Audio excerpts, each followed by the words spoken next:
देश में कानून बदल चुके हैं, 3 तलाक अब अपराध है। महिलाओं के हक में संविधान खड़ा हुआ है, लेकिन सवाल भी यही, जब कानून जिंदा है तो ये जुल्म आज भी जिंदा कैसे है। उत्तर प्रदेश के बांदा से सामने आई ये कहानी किसी धर्म की नहीं है। ये कहानी है धर्म के नाम पर किए जा रहे अपराध, जहां एक महिला से यूं कहा दिया गया कि तलाक हो चुका है, अब लौटना है तो हलाला करके आओ। जो आज हम बात कर रहे हैं, दरअसल जो तस्वीर सामने आई है, ये उस सिस्टम की है जहां डर को परंपरा और अपराध को रिवाज बना दिया है। और समाज ने शायद कुछ मुद्दों पर तय भी कर लिया है कि कुछ जुल्मों पर आंखें बंद रखनी चाहिए। ये सवाल सिर्फ आपके नहीं है, हमारे भी हैं। देखिए ये खास रिपोर्ट।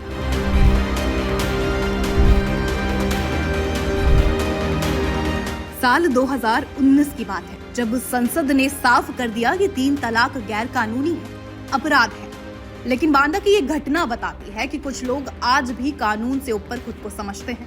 दरअसल उत्तर प्रदेश के बांदा जिले के मटौंद थाना क्षेत्र में रहने वाली एक युवती ने शादी के बाद जिस तरह की प्रताड़ना झेली, वह केवल व्यक्तिगत घटना नहीं बल्कि समाज में महिलाओं के खिलाफ हो रहे अपराधों का एक बड़ा सच सामने लाता है। बात दरअसल सिर्फ दहेज की नहीं है, ये मामला है धर्म के नाम पर और कानून की अवहेलना के खिलाफ, जहां युवती को कहा गया तलाक हो चुका है, अगर वापस आना है तो हलाला कराओ। साथ ही उसे 2 लाख रुपए और एक हीरो होंडा बाइक देने की मांग भी की गई।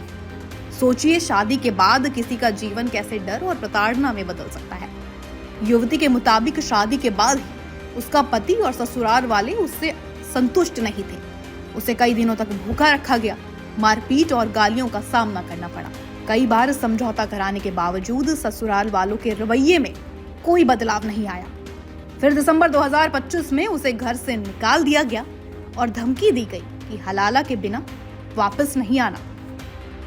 बहरहाल युवती डरी जरूर थी, पर हिम्मती भी थी। रिपोर्ट दर्ज कराई, पुलिस ने कार्रवाई की, मुकदमा दर्ज हुआ। लेकिन यहाँ एक बड़ा सवाल सबके जहन में छूट गया, इतनी प्रताड़ना आखिर क्यों? प्रधान और समाज ने पहले दखल क्यों नहीं दिया? किसी आदमी में इतनी हिम्मत कैसे आ जाती है कि वह कानून को खुलेआम चुनौती दे देता है और एक महिला को इस हद तक तोड़ देता है? जब 3 तलाक अपराध है, जब दहेज लेना गुनाह है, तो फिर ऐसे मामलों में ऑन द स्पॉट सख्त कार्रवाई क्यों नहीं होती है? क्यों पीड़ित को हिम्मत जुटाने में इतना वक्त लग जाता है? सोचने वाली बात है। जब हमारे देश का कानून इतना मजबूत है तो ऐसी नौबत आ कैसे जाती है?